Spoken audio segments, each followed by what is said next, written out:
भाग 5 लक्ष्यों को तय करने की मानसिक सोच। परिचय। एक मनुष्य का दिमाग जो कुछ भी सोच और विश्वास कर सकता है उसे पा भी सकता है। Napoleon Hill.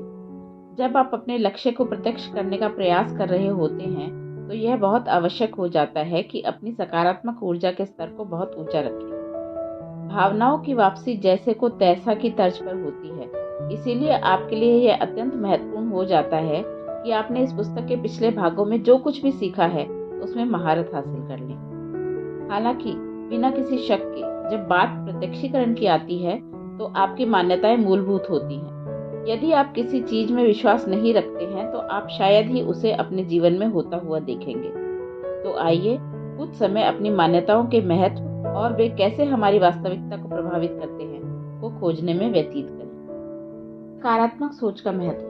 सकारात्मक सोच उन विचारों का चुनाव करने का कार्य है जो आपको सीमा में बांधने की बजाय सशक्त बनाते हैं। मुझे इस पर पूरा विश्वास है कि एक सकारात्मक सोच वाला दिमाग आपको एक सकारात्मक जीवन देता है। आइए इस वक्तव्य का आकलन एक पूर्णतः तार्किक दृष्टिकोण जिसमें किसी तरह का कोई गुप्त संबंध ना हो से करते हैं। अगर आप किसी चीज को नकारात्मक तौर पर देखते हैं तो यह कैसे संभव है कि वह ठीक उसी समय आपको सकारात्मक भी लगे। इसीलिए कोई मनुष्य कैसे अपने जीवन का मूल्यांकन सकारात्मक तौर पर एक नकारात्मक रहन बोध के साथ कर सकता है। एक सकारात्मक सोच वाला दिमाग एक नकारात्मक सोच वाले दिमाग से बेहतर होता है। सकारात्मक सोच वह कार्य है जिसमें आप उन विचारों और कार्यों का चयन करते हैं जो हमारी सहायता करते हैं, ना कि हमारे रास्ते में रुकावट बनते हैं, और ये किसी भी स्थिति में आपके सामने सबसे बेहतर परिणाम को प्रस्तुत करते हैं। उदाहरण के लिए, एक बल्लेबाज को मैच जीतने के लिए आखिरी गेंद पर 6 रनों की आवश्यकता है। अगर वह डरा हुआ है और यह मानता है कि वह खेल को जीतने के लिए छक्का नहीं मार सकता, तो शायद वह ऐसा करने का प्रयास भी न करे, इसीलिए वह इसे हासिल भी नहीं करेगा। हालांकि अगर वह अपने मन में खुद को सशक्त करने वाले विचार लाता है, जैसे मैं छक्का मार सकता हूँ, तो वह उसके लिए कोशिश करेगा और मैच को जीतने की उसकी संभावनाएं बहुत बढ़ जाएंगी। दोनों ही तरह से बल्लेबाज के आउट होने की संभावना है, लेकिन दोनों स्थितियों में उसकी मानसिकता अलग है। मन को सशक्त करने वाले विचार संभावनाओं में बढ़ोतरी करते हैं, जबकि आपको सीमा में बांधने वाले विचार उसकी संभावनाओं को मिटा देते हैं। एक नकारात्मक विचार, जैसे तुम नहीं कर सकते, आपको अपने लक्ष्य की ओर आगे बढ़ने के लिए उठाए जाने वाले कदम के लिए हतोत्साहित कर देता है।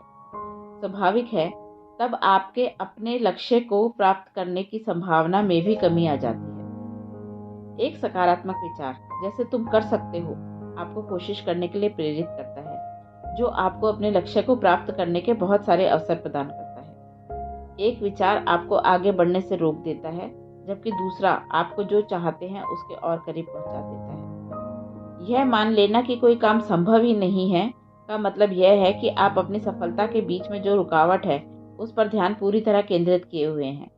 मुझे याद है कि एक बच्चा मुझे बता रहा था कि वह टॉप लेवल का फुटबॉल नहीं खेल सकता और इसीलिए वह अपने सपने को छोड़ देना चाहता है। उसके पास उसमें विश्वास करने का कोई कारण नहीं था, क्योंकि वह अपनी जिंदगी की ओर देखता था और पाता था कि उसका लक्ष्य उसके लिए अवास्तविक है। वह जहाँ पर खड़ा था वहां से वह उसके लिए असंभव दिख रहा था। उसका एक दोस्त भी उसी के समान कौशल के स्तर का था, लेकिन उसकी प्रवृत्ति उसके बिल्कुल उलट थी। जब मैंने उस आशावादी युवा से बात की कि क्यों उसे यह विश्वास है कि वह टॉप लेवल तक पहुंच सकता है, उसने मुझे दूसरे फुटबॉलर्स और उनकी सफलता की कहानियों के बारे में बताया। उसे अपना लक्ष्य संभव लग रहा था, क्योंकि उसका सारा ध्यान उसकी संभावना पर था, न कि उसके असंभव होने पर। मैं यह हमेशा खुद को उम्मीद देने और अपने दृष्टिकोण को बदलने के लिए करता रहता हूँ। जब मेरे पास कोई घर नहीं था, तब से लेकर मैंने बहुत सी ऐसी चीजों को प्राप्त किया है जो उस समय मेरे लिए पूरी तरह से अवास्तविक लगती थी।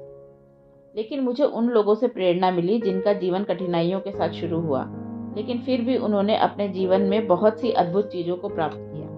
मैंने अपने आप से कहा, अगर वे कर सकते हैं तो मैं क्यों नहीं कर सकता। मैंने अपनी सोच को जो नहीं हो सकता पर केंद्रित करने के बजाय क्या हो सकता है पर केंद्रित करना आरंभ कर दिया। इस दुनिया में जो भी अद्भुत उपलब्धियां महान लोगों द्वारा प्राप्त की गई हैं, उनकी शुरुआत इसी सोच के साथ हुई कि यह संभव है। आपके मन में जो भी विचार आते हैं, वे या तो आपको जीवन में आगे बढ़ने में मददगार साबित होते हैं या फिर आपके आगे बढ़ने के रास्ते में रोड़ा बन जाते हैं। सकारात्मक सोच जो लोग आगे बढ़ना चाहते हैं उनको आगे बढ़ने में मदद करने के बारे में है।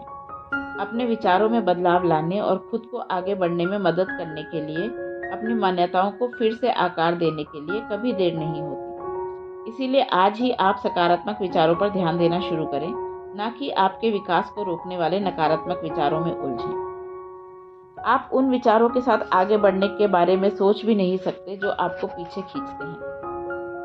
आपकी मानसिकता ही आपकी वास्तविकता है। आप जो भी सोचें, चाहे आप कर सकते हैं या नहीं कर सकते, आप सच में वही करते हैं। Henry Ford. दार्शनिक इमैनुअल कांट ने लगभग 200 साल पहले ही बताया था कि हमारे सभी अनुभव, जिसमें सभी रंग, ज्ञान, बोध और विषय जिन्हें हम महसूस करते हैं, वे सब हमारे मन का प्रस्तुतिकरण मात्र हैं। वास्तविकता केवल व्यक्ति के अपने ग्रहण बोध पर निर्भर करती है। इस बारे में सोचें, अगर आप 100 अलग अलग लोगों से एक बड़े से पत्थर का विवरण 5 विभिन्न तरीके से करने के लिए कहें, तो अगर कोई उन सभी विवरणों को सुन रहा है तो हो सकता है कि वह यह मान ले कि वहां पर 500 अलग अलग पत्थर थे, जबकि निस्संदेह सत्य तो यह है कि एक ही पत्थर को 500 अलग अलग तरीके से वर्णित किया गया है। संसार के बारे में हमारी समझ हमारे विश्वास की जड़ में निहित है। ये मान्यताएं हमारे व्यक्तिगत विश्वास में होती हैं, जो हमारी विषयात्मक वास्तविकता का निर्माण करती हैं। मूलभूत तौर पर कहें तो सारी मनुष्य जाति मात्र मान्यताओं की प्रणाली होती है। एक विश्वास किसी वस्तु विशेष के होने की निश्चितता का भाव होता है। यह एक अप्रतिरोधी जानकारी होती है। हम अपना जीवन उन मान्यताओं के आधार पर जीते हैं जिन्हें हमने अपने अनुभव और संचित ज्ञान के आधार पर प्राप्त किया होता है।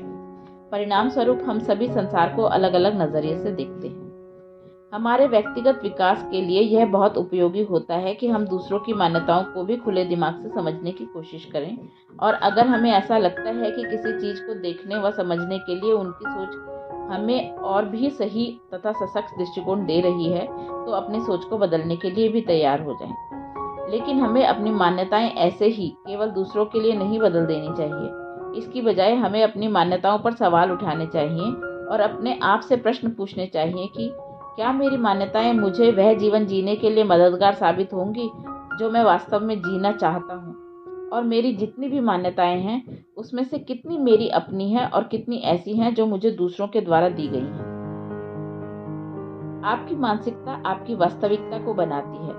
अतः अगली बार जब कोई आपसे कहे कि आप अपने लक्ष्यों के प्रति अवास्तविक हैं और आपको वापस वास्तविकता की ओर आने की जरूरत है, तो इस बात को समझें कि वह केवल उनकी वास्तविकता है जिसके बारे में वह बात कर रहे हैं, आपकी नहीं। किसी चीज में विश्वास रखना उसको देखने का एक नजरिया है। अगर आप उसमें विश्वास नहीं करते हैं तो वह आपके लिए सच नहीं होता और वह आपकी वास्तविकता नहीं हो सकती।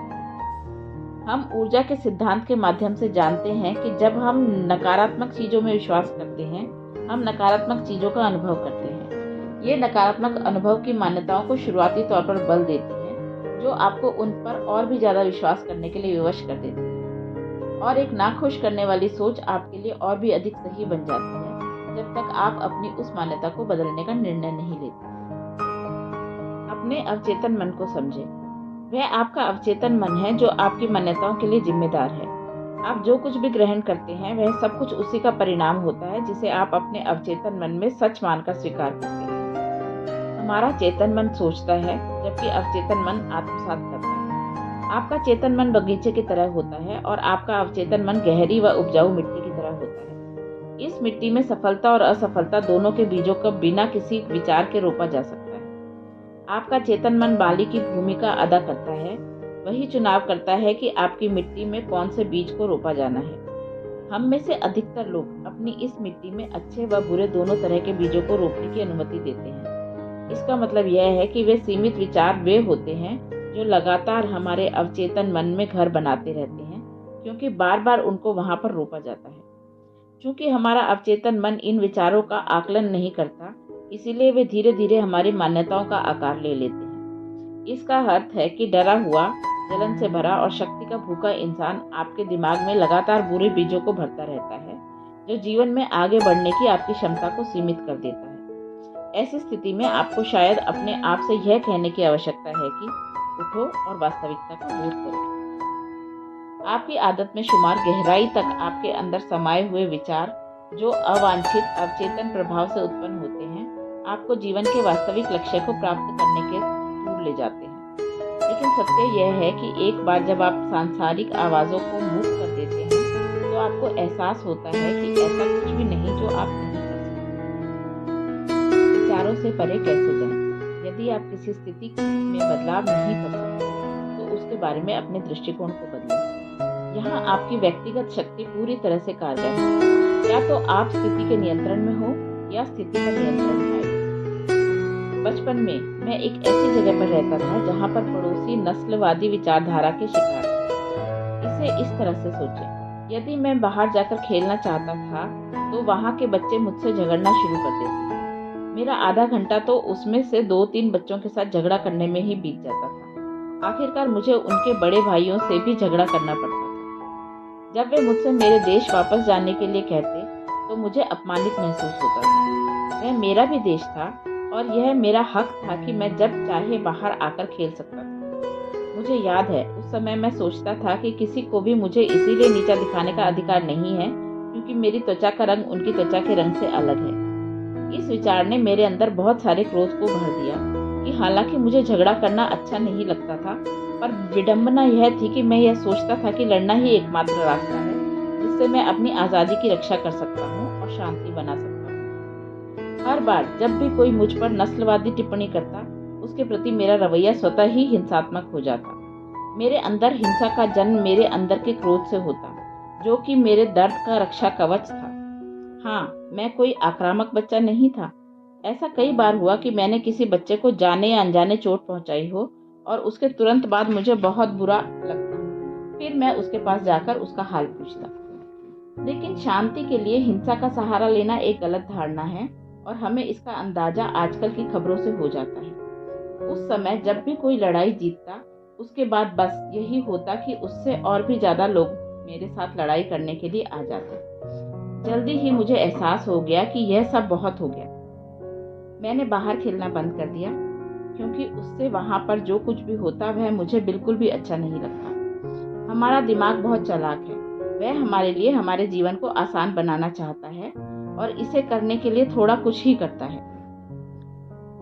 यह सुनने में थोड़ा अजीब लग सकता है, खासतौर पर तब जब आप लगातार सोचते रहने वाले लोगों में से हैं।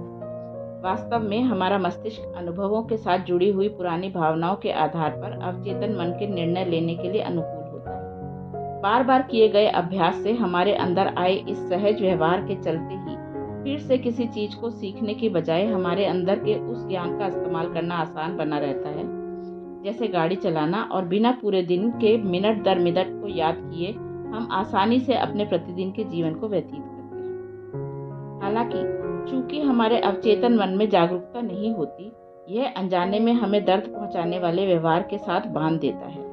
सत्य तो यह है कि मुझे हर बार बुरा लगता था जब मैं अपने साथ हुए बुरे बर्ताव के लिए हिंसात्मक व्यवहार करता था। उस समय मुझे एहसास होता कि मैं ऐसा नहीं हूँ। मैं वैसा व्यवहार अपने पुराने अनुभवों के कारण करता और उस समय मैं अपने व्यवहार पर किसी तरह का सवाल भी नहीं उठाता था क्योंकि मेरे पास जानकारियों का अभाव था।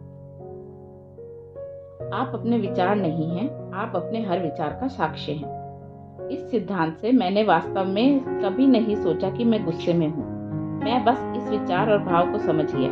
इस जागरूकता को अपने अंदर जागृत कर हम यह सीख सकते हैं कि हमें कैसे प्रतिक्रिया देनी है जिसके लिए हम बेहतर निर्णय कर सकें। हम किसी घटना को कैसे महसूस करते हैं, वह यह निर्धारित करता है कि हम उसे कैसे अनुभव करते हैं। हमारे साथ घटने वाली घटनाएं निष्पक्ष होती हैं, पर हम उन पर लेबल लगाते हैं। जब आपके साथ कोई बुरी घटना घटती है तो कुछ देर के लिए शांत चित्त हो जाएं और फिर अपने विचारों का अवलोकन करें। इस तरह आप अपने अवचेतन मन को चेतन करते हैं, विचारों को जागरूकता के साथ बदलते हैं। एक बार जब आपने अपने विचारों पर ध्यान देना शुरू किया, तभी आप इस बारे में चुन सकते हैं कि आपको उस पर कैसे प्रतिक्रिया देनी है। इस कौशल में दक्ष होने में ध्यान लगाने का अभ्यास आपके लिए शक्तिशाली उपकरण है। किसी भी ऐसे विचार जो आपकी शक्ति कम करने की क्षमता रखता है, वो ऐसे देखें जैसे वे आप नहीं हैं और उसे जाने दें, या फिर उससे अधिक शक्तिशाली विचार का चयन कर लें। उदाहरण के लिए, अगर आपने अभी अभी अपनी नौकरी गंवाई है तो आपका ध्यान इस विचार पर केंद्रित हो सकता है जो यह कहता हो कि मैं बेरोजगार होने वाला हूँ और मेरा सब कुछ खत्म होने वाला है। यह विचार आपको निराशा और अपनी नकारात्मक ऊर्जा को बढ़ाने का काम करेगा। या फिर आप उन अवसरों पर अपना ध्यान केंद्रित कर सकते हैं जिनसे आप ऐसी नौकरी खोज लें जो आपको पहले से भी अच्छा वेतन दे। आपके दिमाग में आने वाला यह दूसरा विचार आपको बेहतर महसूस करने में मदद करेगा और आपकी सकारात्मक ऊर्जा को भी बढ़ाएगा। जागरूक मन के साथ जीवन जीने, जो बुरा सीखा है उसे मन से हटाने और अपने मन को फिर से सकारात्मकता के साथ व्यवस्थित करने का अभ्यास इसी को कहते हैं, जिससे कि आपको जो आप वास्तव में हैं उसका बोध करने के लिए और अधिक स्वतंत्रता प्राप्त हो सके। यह कोई जल्दी से हो जाने वाली प्रक्रिया नहीं है, लेकिन पूरी लगन के साथ यह आपको नकारात्मक सोच के चक्र से निकलकर एक नई सकारात्मक सोच की ओर बढ़ने की अनुमति देगी। थोड़े शब्दों में कहें तो बाहर घटने वाली घटनाओं को रोकने की कोशिश करने के बजाय इस पर अपना ध्यान केंद्रित करें कि आपका दिमाग उस पर किस तरह की प्रतिक्रिया देता है। उस पर आप नियंत्रण कर सकते हैं। यह आपको अपनी व्यक्तिगत शक्ति को और सुदृढ़ करने में मदद करेगा तथा यह एक सुखी जीवन का मूल मंत्र भी है। आपका लक्ष्य नकारात्मक विचारों से दूर भागना नहीं है, यह आपको उनकी तरफ अपनी प्रतिक्रिया में बदलाव करना है। नकारात्मकता पर विश्वास में बदलाव लाना। कितना अच्छा होता कि आप रातों रात अपनी नकारात्मकता से भरे विचारों को बदल सकते, लेकिन ऐसा संभव नहीं है। अगर ऐसा हो तो यह किसी चमत्कार से कम नहीं होगा, क्योंकि हमारी सोच व्यवस्थित हो चुकी है। हमारी मान्यताएं हमारे अवचेतन मन की मिट्टी में गहराई तक पैठ बना चुकी हैं। जब हम बिना कोई सवाल किए धारणाओं को स्वीकार कर लेते हैं, इसीलिए हम उनके साथ ही अपनी अधिकतर जिंदगी बिता देते हैं। इसमें से कुछ विचार हमारी समझ में तो आते हैं, लेकिन ये हमें सशक्त नहीं बनाते। वे बस जीवन में हमारी क्षमता को सीमित कर देते हैं। अपनी सोच में रचे बसे कौन से विचार को आपको बदलना है, उसकी पहचान ही आपका सबसे पहला कदम है। उदाहरण के लिए, मेरी सोच में यह बात गहरी बैठी हुई थी, यदि मैं अपना भविष्य नहीं बदल सकता तो मैं अपने जीवन में कोई बड़ी उपलब्धि की प्राप्त करने में सफल नहीं हो पाऊंगा। अपनी ऐसी सोच में मैं बिल्कुल भी अच्छा महसूस नहीं करता, लेकिन अगर मैं उन्हें तुरंत बदलने की कोशिश करता हूँ तो मुझे ऐसा लगेगा जैसे मैं अपने आप से झूठ बोल रहा हूँ। आखिरकार मेरी यह सोच ही मेरा सच है, लेकिन मैं ऐसा क्यों मानता हूँ कि यह मेरा सच थी? जब मैंने अपने इन सीमित करने वाले विचारों का सामना किया तो पाया कि मेरा विश्वास इसीलिए उस सोच पर पक्का हुआ था क्योंकि मैंने वे काम किए थे जो मुझे उन लोगों द्वारा करने के लिए कहे गए थे जिनकी बातें मैं मानता था। उन्होंने मुझसे कहा था कि हर इंसान के लिए एक खास तरह का जीवन तय किया गया है और वह जो भी है उस पर हमारा कोई नियंत्रण नहीं होता। ऐसा प्रतीत होता है कि कुछ लोग सौभाग्य अपने साथ लेकर पैदा होते हैं और बाकी लोग साधारण स्तर के होते हैं, और हमें इस बात को स्वीकार करना ही होता है। हमें अपना समय कुछ अलग करने की कोशिश करने में बर्बाद नहीं करना चाहिए। यह बात मुझे जितनी अच्छी तरह से समझाई गई थी, उतनी अच्छी तरह से मैं उसे यहाँ पर नहीं रख पाया हूँ। हालांकि बस इतना ही नहीं कि जब मैं बड़ा हो रहा था तो सिर्फ यही विचारधारा मेरे मन में डाली गई थी, बल्कि मेरे आसपास जितने लोग थे वे बार बार इसे दोहराते रहते थे, और इसीलिए मुझे विश्वास हो गया कि मेरे अंदर ऐसी कोई शक्ति नहीं है कि मैं अपने जीवन को परिस्थितियों को बदल सकूं। जैसे जैसे मैं बड़ा होता गया, मेरे लिए चीजें और भी मुश्किल होती गई। मेरे अपने विश्वास ने मुझे उदासी के अंधेरे के कुएं में डाल दिया। मुझे ऐसा लगता था जैसे मेरे पास इसके अलावा और कोई विकल्प नहीं है और मुझे अपना जीवन ऐसे ही जीना होगा क्योंकि मेरी नियति ही ऐसी है। लेकिन मैं इस पर विश्वास नहीं करना चाहता था। मैं इससे निकलने का कोई रास्ता तलाशना चाहता था। मैंने अपनी मान्यताओं की वैधता पर प्रश्न खड़े करने शुरू कर दिए। मैं उन बातों को मुझ तक आने के लिए जो भी स्रोत थे उनकी विश्वसनीयता पर संदेह करने लगा। बेशक वे मुझ तक उन लोगों से पहुंची थी जो मेरे लिए सम्मानित थे, और मेरे आसपास जितने लोग थे उन्होंने इन बातों की पुष्टि भी की थी, लेकिन इनमें से कोई भी उन लोगों के जैसे नहीं थे जो मेरे प्रेरणा स्रोत थे। जब मैं किशोरावस्था में युवा बनने की ओर बढ़ रहा था तो मैं धनी और प्रसिद्ध होना चाहता था। अतः मैंने उन लोगों के जीवन को ध्यान से देखना और जानना शुरू किया जो धनी व प्रसिद्ध थे, और यह देखा कि क्या उनकी मान्यताएं मेरी मान्यताओं से अलग हैं। उन लोगों के विचार असीमित थे, वे उन लोगों में से थे जो सकारात्मक सोच भी रखते थे। वे दूसरों का भला करने, लोगों का सम्मान करने तथा स्वस्थ रहने के बारे में भी बात करते थे। अपनी मानसिक सीमितताओं से बचें। अपने जीवन को ऐसी अमान्य प्रणाली के कैद में ना रखें जो आपकी क्षमता को बांधती है और आपके सपनों को सच होने से रोकती है। जब मैंने ऐसे लोगों के बारे में जानना शुरू किया जिन्होंने इस धरती पर कुछ बहुत बड़ी उपलब्धियों को हासिल किया था, तो ऐसा करने के पीछे मेरा मकसद वही था। मैंने दुनिया के कुछ प्रमुख आध्यात्मिक गुरुओं, जिनका बहुत सारे लोग अनुसरण करते हैं, के बारे में जाना। मुझे ऐसे बहुत से प्रसिद्ध लोग मिले जिन्होंने कहा था कि हमारी मान्यताएं हमारे लिए वह जीवन बनाती हैं जिसका हम अनुभव करते हैं। मैंने महसूस किया कि जो कुछ भी मुझे सिखाया गया था, जरूरी नहीं कि वह सब गलत था। वह उन लोगों के लिए सही था जिन्होंने मुझे यह बताया था और जो लोग उस समय मेरे आसपास थे।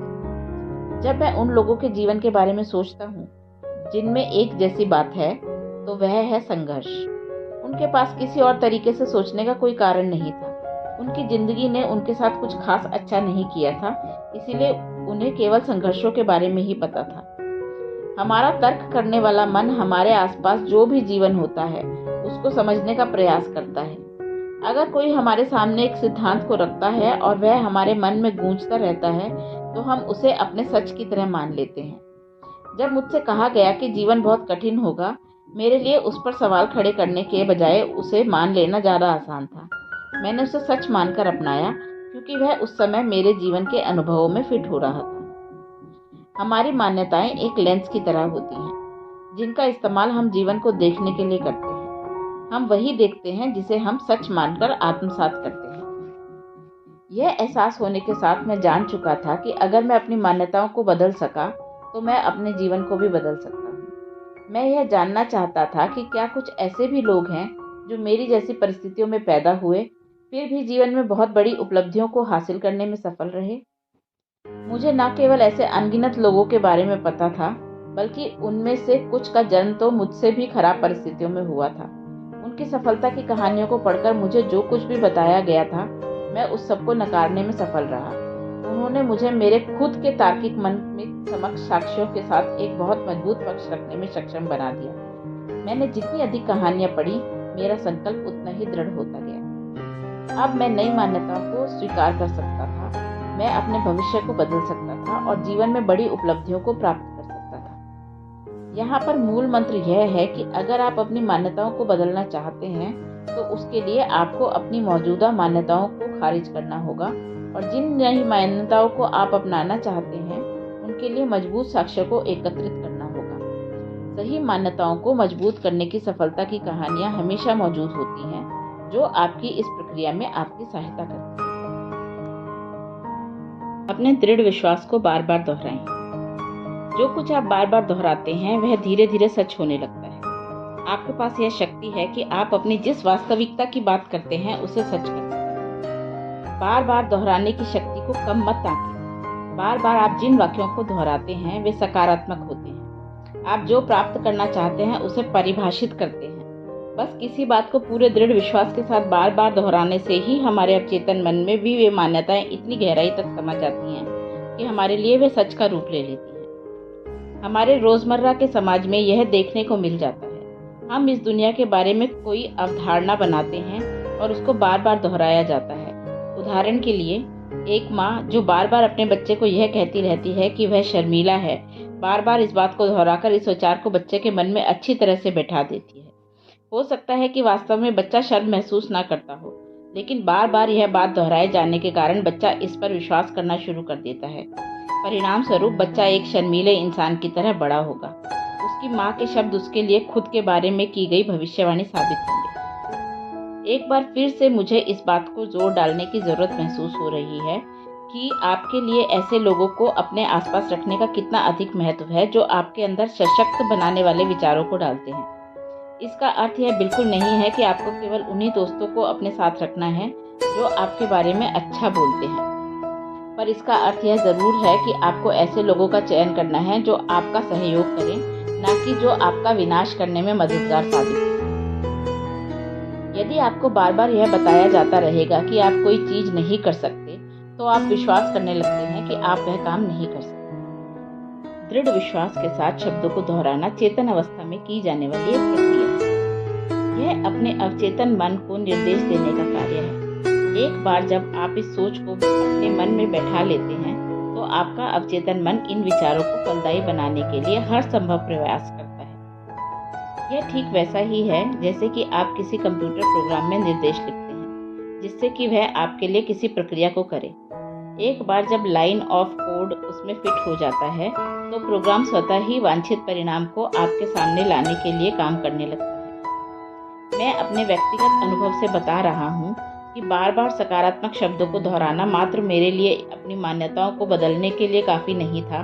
मेरे अपने विश्वास को बदलने के उदाहरण पर वापस बात करें तो मैंने केवल अपने आप से यह नहीं कहा कि मैं अपने भविष्य बदल सकता हूँ और बड़ी उपलब्धियाँ हासिल कर सकता हूँ। मेरे लिए अपनी पुरानी मान्यताओं को चुनौती देने के लिए तर्कों की कसौटी पर खरे उतरने वाले साक्ष्यों को भी खोजना था। ठीक यही चीज दृढ़ विश्वास के साथ बातों को दोहराने से पहले भी की जानी चाहिए, जिससे कि आपकी बातों को आपके मन की आवाज के द्वारा अस्वीकृत न किया जाए। दृढ़ विश्वास के साथ बातों को कहने के लिए यह और भी अधिक प्रभावशाली तरीका है। बातों को दोहराने से पहले उनमें मूल तत्वों का समावेश आपको और अधिक शक्ति प्रदान करता है। अपने पूरे जीवन में अपनी सकारात्मक ऊर्जा के स्तर को ऊंचा रखना बहुत ज़रूरी है और मैंने पाया है कि अगर आप अपनी बातों को उस समय दोहराते हैं जिस समय आप अच्छा महसूस कर रहे हैं तो यह आपको और बल देगी। बार बार इन बातों को दोहराना आपकी सकारात्मक ऊर्जा को बढ़ा देता है। फिर चाहे आपका मूड जो भी हो, किसी भी बात को जोर से दोहराने का अर्थ है कि आपको उसमें विश्वास है जो आपकी स्थिति को पूरी तरह से बदल सकता है। आप जिन बातों को दोहरा रहे हैं वे आपके अपने शब्दों में होने चाहिए। उन्हें अपनी आवाज में कहें, जैसे कि आप अपने किसी दोस्त को कोई बात बता रहे हों। केवल सकारात्मक बातों को दोहराएं, ऐसी कोई बात ना दोहराएं जिसे आप नहीं चाहते हैं। हम जिसका विरोध करते हैं वह अक्सर कायम रहता है, क्योंकि जो ऊर्जा हम इससे बचने में लगाते हैं वह वापस लौटकर हमारे पास आती है। इसीलिए उदाहरण के लिए आप कह सकते हैं, मैं जो कुछ भी करता हूँ उसमें मेरा पूरा विश्वास है, बजाय यह कहने की कि मैं बिल्कुल भी घबराया हुआ नहीं हूँ। आप जिन बातों को पूरे विश्वास के साथ दोहराते हैं वे हमेशा वर्तमान काल में कही जानी चाहिए। जब आप ऐसे व्यवहार करते हैं जैसे आपका लक्ष्य आपका सत्य बन चुका है तो आपका अवचेतन मन उसे सच मान लेता है और उसी के अनुसार कार्य करता है। ठीक यही चीज दृढ़ विश्वास के साथ बातों को दोहराने से पहले भी की जानी चाहिए, जिससे कि आपकी बातों को आपके मन की आवाज के द्वारा अस्वीकृत न किया जाए। दृढ़ विश्वास के साथ बातों को कहने के लिए यह और भी अधिक प्रभावशाली तरीका है। बातों को दोहराने से पहले उनमें मूल तत्वों का समावेश आपको और अधिक शक्ति प्रदान करता है।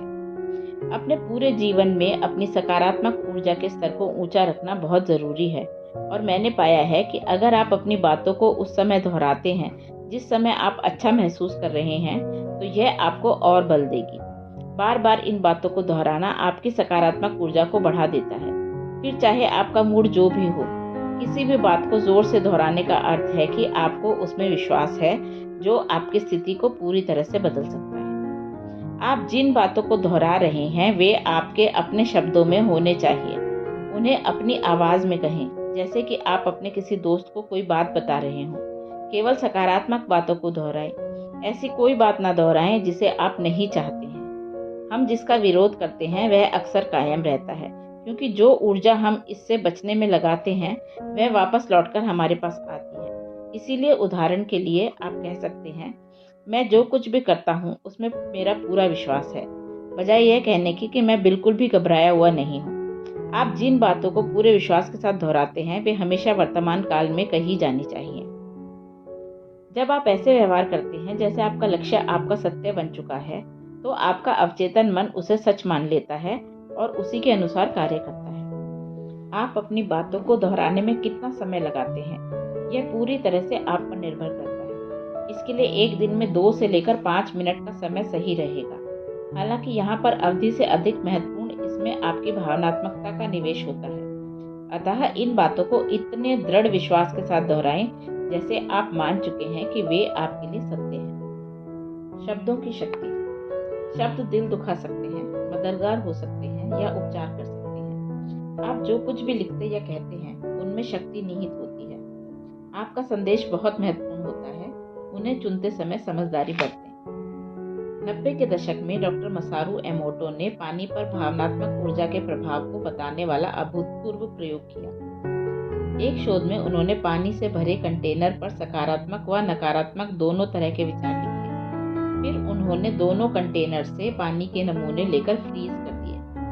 डॉक्टर द्वारा जो नकारात्मक शब्द लिखे गए थे वे थे तुम मूर्ख हो, जबकि सकारात्मक शब्द में प्रेम था। डॉक्टर एमोटो की सोच यह थी कि अगर हमारे शब्दों में ऊर्जा होती है और पानी ऊर्जा को अपने अंदर समाहित करता है तो निश्चित रूप से ये शब्द किसी न किसी तरह से पानी पर अपना प्रभाव डालेंगे। और उनकी सोच पूरी तरह से सही थी।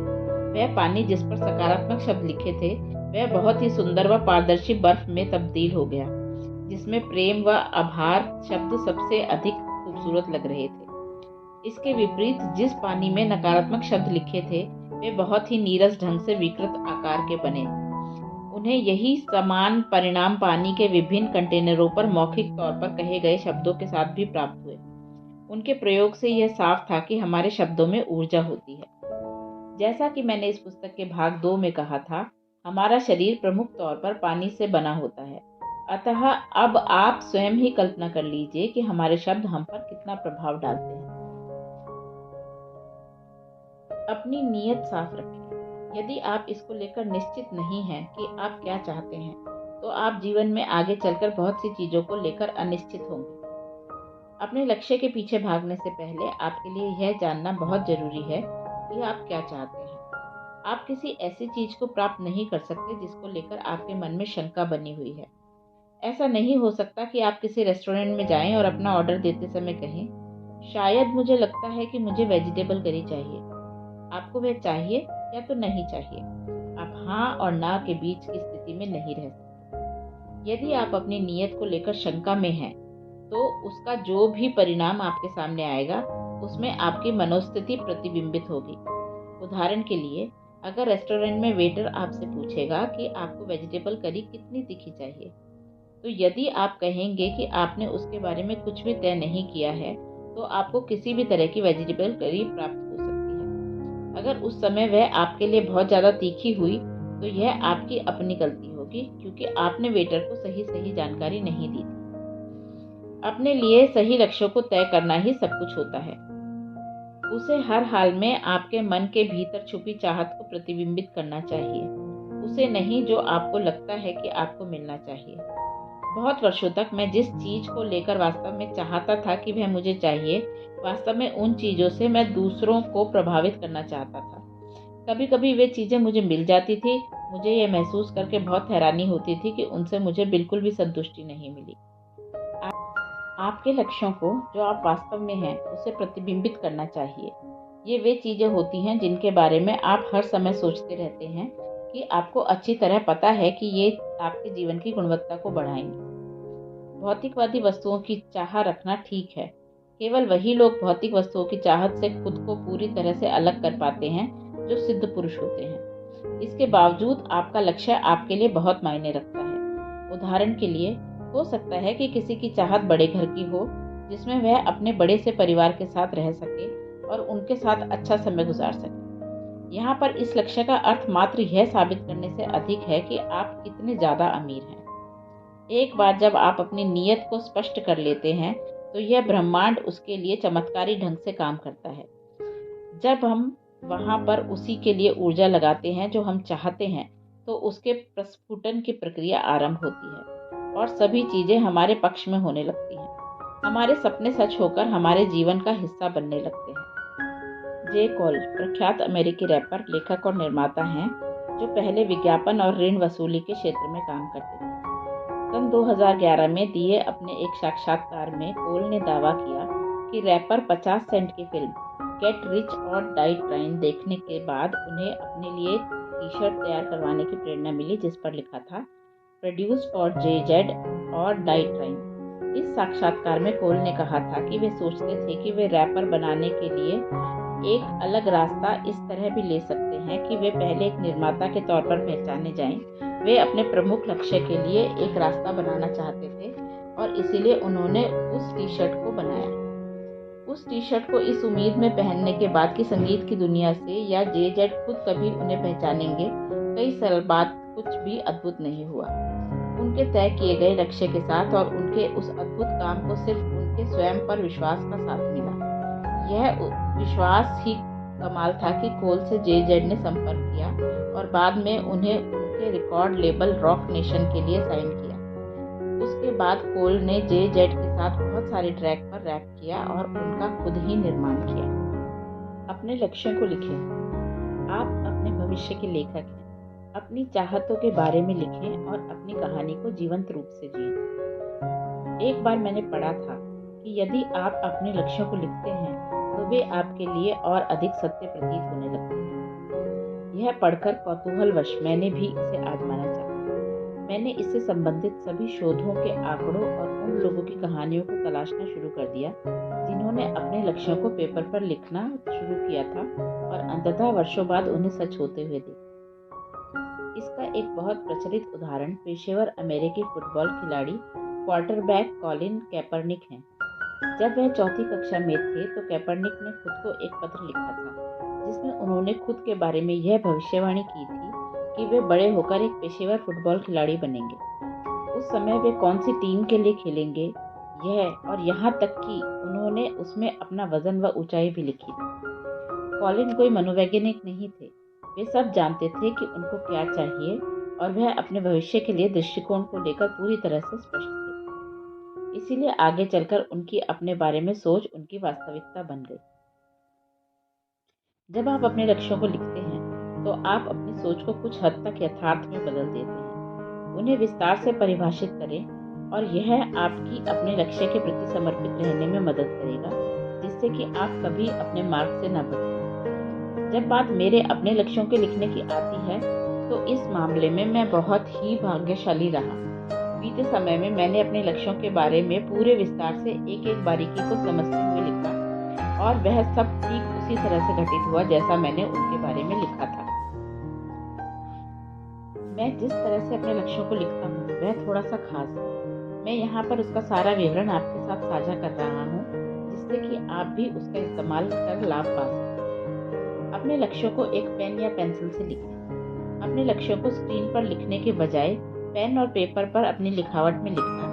आप जो कुछ भी सोचते हैं उसे लिखना आपके मन पर एक चमत्कारी प्रभाव डालता है। जब आप इन लक्ष्यों को अपनी लिखावट में लिखते हैं तो इसका आपके मन पर गहरा प्रभाव पड़ता है जो आपके लक्ष्य को और भी ज्यादा बल देता है। ईमानदार रहें। अपने लक्ष्य को ठीक उसी तरह लिखें जैसे आप उन्हें चाहते हैं। अपने आप पर किसी तरह की पाबंदी ना लगाएं या ऐसा ना सोचें कि आप उन्हें सही ढंग से ही लिखेंगे। यदि आपका लक्ष्य कुछ बड़ा है तो इसमें कुछ बुराई नहीं है। बड़ा सोचने का मतलब यह है कि आप कुछ बड़ा प्राप्त करने के लिए तैयार हैं। अपने लक्ष्य को वर्तमान काल में लिखें। जैसा कि हमने दृढ़ विश्वास के साथ कहे जाने वाले शब्दों के साथ किया था, अपने लक्ष्यों को भी वर्तमान काल में ही लिखें जैसे कि आपने उन्हें पूरा कर लिया है। जैसे मैं एक महान गणितज्ञ हूँ अगर आप यह बनना चाहते हैं। आपका अवचेतन मन आपके लक्ष्य को पूरा करने के लिए उस रास्ते को चुनेगा जिसमें आपके सबसे कम अवरोधक मिले। उन्हें सकारात्मक बनाएं। याद रखें, हमेशा अपने लक्ष्य को सकारात्मक वाक्यों में लिखें। आप जो चाहते हैं उस पर अपना ध्यान केंद्रित करें, ना कि उस पर जो आप नहीं चाहते हैं। अपनी खुद की आवाज में अपने लक्ष्यों को लिखें। उनको ठीक वैसे ही लिखें जैसे आप उन्हें बोल रहे हैं। भाषा को किसी तरह भी सजाने संवारने की कोशिश ना करें। ये लक्ष्य केवल आपको समझ आने चाहिए, बस आपको ही। उनको इस तरह से लिखें जिससे कि आप आसानी से उनके साथ संपर्क बना सकें। आपको अपने मन में उनका अनुवाद करने की जरूरत नहीं है। आप जैसे उन्हें सोचते हैं वैसे ही लिखें। पूरा विवरण दें। जितना आपके लिए संभव हो उनके बारे में उतना विवरण दें। आपका लक्ष्य जितना स्पष्ट होगा उसका परिणाम भी उतना ही स्पष्ट होगा। याद रखें, आपका अवचेतन मन निरंतर दिए गए निर्देशों पर काम कर रहा है और आपके सामने जो परिणाम आएगा वह उतना ही अच्छा होगा जितने अच्छे उसको दिए गए निर्देश होंगे। यदि आपके लिए संभव हो तो अपने लक्ष्य को अपने मन में बिना किसी टाइम फ्रेम के लिखें। अन्यथा जब आपने अपने लक्ष्य को वास्तविक बनने की अपेक्षा की थी और उस समय वह वास्तविक नहीं होता तो आपका दिल टूट सकता है और आपके मन में उसको लेकर संदेह आ सकता है। जिससे आपकी सकारात्मक ऊर्जा का स्तर कम हो सकता है और आप अपने लक्ष्य से दूर हो सकते हैं। हालांकि यदि आप उन लोगों में से हैं जो दबाव में प्रेरित महसूस करते हैं, तो उसके लिए तय की गई एक सीमा काम पर लगने में आपकी मदद कर सकती है। यह पूरी तरह से आपके ऊपर निर्भर करता है। अगर एक टाइम फ्रेम आपके लिए मददगार साबित होता है तो आप उसे शामिल करें, अगर नहीं होता तो ना करें। उन लक्ष्यों को तय करें जिनको लेकर आप आत्मविश्वासी महसूस करते हैं। अपने अंदर आत्मविश्वास को बढ़ाने का सबसे अच्छा रास्ता यह है कि आप पहले छोटे छोटे लक्ष्यों को पूरा करने के साथ शुरुआत करें। एक बार जब आप एक लक्ष्य प्राप्त कर लें तो बड़े लक्ष्यों को प्राप्त करने के लिए भी आत्मविश्वास से भर जाएंगे। एक बार जब आप अपने लक्ष्य की पहचान कर लें और अपने लक्ष्य को लिख लें तो उन्हें रोज जोर जोर से बोलकर दोहराएं। यदि ऐसा करने के लिए आपको कुछ छोटी छोटी व्यवस्थाएं भी करनी पड़े तो पीछे ना हटें और इसी तरह आगे बढ़ते जाएं। हालांकि अपने लक्ष्य में बार बार बड़े बड़े बदलाव करना ठीक वैसा होगा जैसे हर बार नए पौधे का बीज रोपा जाए। अतः इस बात का ध्यान रखें। आपको पता होना चाहिए कि आपको क्या चाहिए। उनके साकार होने की कल्पना करें। जो आपके दिमाग में सजीव होगा वही आपके जीवन में साकार होगा। कल्पना करना एक ऐसी प्रक्रिया है जिसमें आप अपनी सोच को अपने मन में साकार रूप देकर उनके अपने वास्तविक जीवन में सच होने से पहले उसका अनुभव लेते हैं। दुनिया भर में प्रसिद्ध आर्नल्ड श्वार्ज़नेगर ने अपने लक्ष्य को सच करने से पहले बहुत सारे संदर्भों के साथ उनकी कल्पना की। महान बास्केटबॉल खिलाड़ी माइकल जॉर्डन ने दावा किया था कि सफलता प्राप्त करने से पहले वे उस खिलाड़ी की कल्पना करते थे जो वे बनना चाहते थे। वास्तव में दुनिया के अधिकतर शीर्षस्थ खिलाड़ी कल्पना शक्ति का सहारा लेते हैं। दुनिया के सर्वश्रेष्ठ टेनिस खिलाड़ियों में से एक रोजर फेडरर कहते हैं कि उन्होंने इसका इस्तेमाल अपने प्रशिक्षण के दौरान किया था। ये सभी खिलाड़ी अपने दिमाग में ही अपने खेल में महारत हासिल करने के लिए प्रशिक्षण प्राप्त करते और उसका प्रदर्शन करते थे। मनोविज्ञानी एलन बडले, शेन मर्फी और रॉबर्ट वुल्फोक ने सन 1994 में लिखी अपनी पुस्तक में सुझाव दिया कि बेहतर प्रदर्शन के लिए व्यवहारिक तौर पर किए गए अभ्यास के बजाय मानसिक तौर पर किए गए अभ्यास से बेहतर परिणाम प्राप्त होते हैं। हमारे मस्तिष्क का रूप जो उस समय सक्रिय होता है जब हम किसी कार्य की कल्पना करते हैं, वह उससे बहुत अधिक उस रूप में मिलता जुलता है जो उस समय सक्रिय होता है। यदि जब हम किसी काम को व्यवहारिक तौर पर करते हैं, इसलिए कल्पना करना वास्तव में आपके दिमाग को उस घटना के लिए प्रशिक्षित कर देता है। जब हम उसकी कल्पना करते हैं जो हमारी चाहत है, तो इस तरह हम न केवल खुद को उसी फ्रीक्वेंसी पर ऊर्जा का प्रसार करने के लिए श्रेणीबद्ध करते हैं जिस फ्रीक्वेंसी पर हमारी कल्पना का विषय है, बल्कि इस तरह से हम अपने अवचेतन मन को ठीक उसी तरह से प्रभावित भी करते हैं जैसे कि हम दृढ़ विश्वास के साथ बोले गए वचनों के समय अपने अवचेतन मन को प्रभावित करते हैं। हमारा दिमाग और तंत्रिका तंत्र क्या काल्पनिक है, क्या वास्तविक है, मैं अंतर नहीं बता सकता। हम इसका लाभ पूरी तरह से उठा सकते हैं यदि हमारा मन यह मान लेता है कि हम उसमें जो भी विचार डाल रहे हैं वह सब सच है, तो फिर हमारे जीवन में भी वे प्रतिबिंबित होने लगेंगे। अगर आप ऐसी कल्पना करते हैं कि आप जितने अब हैं उससे अधिक आत्मविश्वासी हो गए हैं, तो आपका मन इसे सच मान लेगा तथा आप और भी अधिक आत्मविश्वास से भर जाएंगे। अपनी इंद्रियों को शामिल करें। जब हम कल्पना की बात एक प्रक्रिया के तौर पर करते हैं तो हमारा आशय मात्र एक चित्र को मानसिक तौर पर तैयार करना नहीं होता। यहाँ आपको चित्र नहीं, दृश्यों की कल्पना करनी होती है। उन दृश्यों में आपको अपनी सभी इंद्रियां, स्वाद, दृष्टि, स्पर्श, गंध और सुनने की क्षमता को शामिल करना होता है। आपको उसमें जितना हो सके उतने अधिक विस्तार से शामिल होना होता है। उदाहरण के लिए, यदि आप एक नई कार चाहते हैं तो केवल कार की तस्वीर की कल्पना ना करें। अपने आप को उस कार के अंदर कार चलाते हुए देखें। सोचें कि उस कार को चलाते हुए आपको कैसा महसूस होगा। कार की आवाज़, रास्ते पर गुजरती हुई दूसरी कारें, आपके आसपास के वातावरण के तापमान आदि की भी कल्पना करें। उस क्षण को इस तरह से जिएं जैसे वह आपके साथ सचमुच घटित हो रहा है। अपने दृश्यों की कल्पना करते समय रचनात्मकता का पूरा सहारा लें। उन्हें बहुत सुंदर, रंगीन, तीव्र आवाज़ों के साथ बहुत बड़ा, इतना बड़ा बना दें कि वे जीवंत हो जाएं। अब आपको बस अपनी आंखें बंद करके कल्पना करने की जरूरत है। यह बहुत जरूरी है कि आप ऐसे दृश्यों की कल्पना करें जो आपको अच्छा महसूस करवाएं। आपकी कल्पना आपकी सकारात्मक भावना से भरी होनी चाहिए और इसके लिए आपको इस पर पूरी तरह से अपना ध्यान केंद्रित करने की आवश्यकता है। इसीलिए इस प्रक्रिया को हमेशा किसी शांत स्थान पर करें, जहाँ पर आप आराम कर सकें और खुद को ध्यान भंग करने वाली किसी भी वस्तु या घटना से दूर रखें। जब मैं इस तकनीक का उपयोग करता हूँ तो मैं उस समय सुनिश्चित हो जाता हूँ कि मैं इसे प्रभावशाली ढंग से कर रहा हूँ। जब मेरे कानों में कुछ छमछम की मधुर ध्वनि आने लगती है, वहाँ से मुझे लगने लगता है कि यह वास्तव में हो रहा है और यह मुझे पूरी तरह से उत्साह से भर देता है। यदि आपको मन में दृश्यों की रचना करना कठिन लग रहा है तो ऐसी कुछ चीजें जिन्हें करके आप खुद की मदद इसमें कर सकते हैं। इसके लिए विजन बोर्ड बहुत प्रचलित है। उन तस्वीरों और क्लिपिंग्स को एकत्रित करें जो उसे दर्शाती हों जिसे आप सच करना चाहते हैं, और उनको एक बोर्ड पर फिक्स कर दें। यह आपके अपने लक्ष्य को आपकी दृष्टि में स्पष्ट करने में मदद करेगा और आप उस बोर्ड को अपने घर में किसी ऐसे स्थान पर लगा सकते हैं जहां पर आपकी नज़र उस पर पड़ती रहे और आप अपने लक्ष्य पर ध्यान केंद्रित कर सकें। मुझे विजन बोर्ड के साथ साथ अभ्यास के तौर पर कल्पना करना दोनों पसंद है। मैं किसी वास्तविक बोर्ड को अपने पास रखना पसंद नहीं करता, जबकि छवियों को अपनी व्यक्तिगत वेबसाइट पर एकत्रित करता हूँ और रोज कुछ समय उनको निहारने में व्यतीत करता हूँ। मेरे लिए यह काम करता है, यहाँ तक कि मैंने अपने जीवन साथी के लिए एक ड्रीम प्रपोजल की भी अभिव्यक्ति की है, जिसमें मैंने प्रिंटरेस्ट, जो कि एक प्रचलित विजन बोर्ड प्लेटफॉर्म है, पर तस्वीरों को वैसे एकत्रित किया जैसे मैं उन्हें दिखाना चाहता हूँ। किशोरावस्था में मेरी संगीत बनाने में रुचि थी।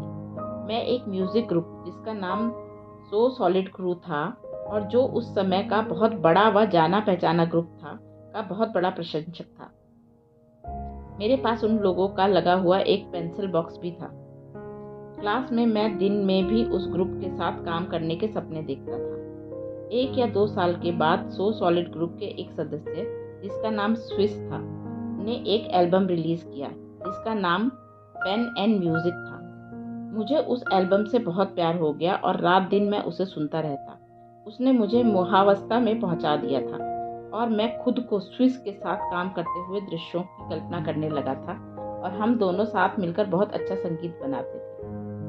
असाधारण बात यह है कि इसके बहुत अधिक समय बीतने से पहले ही मुझे स्विस के साथ काम करने का अवसर मिला।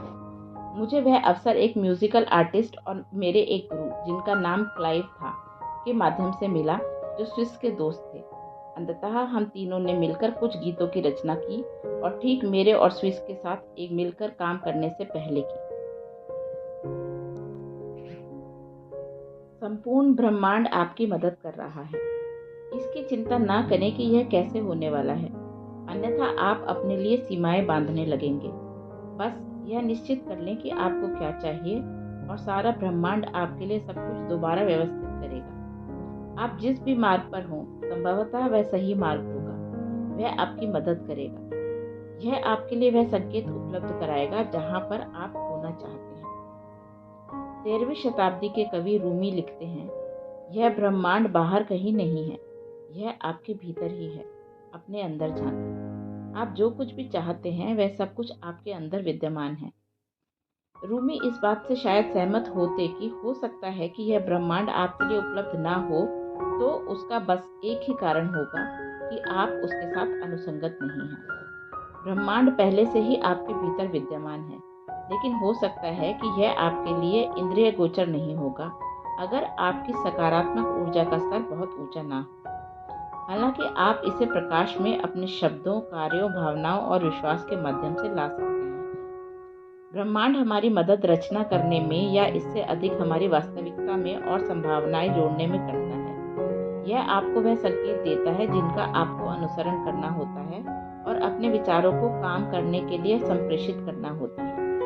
इस पर प्रतिक्रिया देना या ना देना आप पर निर्भर करता है। आप यह निश्चय कर सकते हैं कि आपके लक्ष्य आपके लिए कुछ ऐसे काम करें जिसका आप आनंद लेते हो।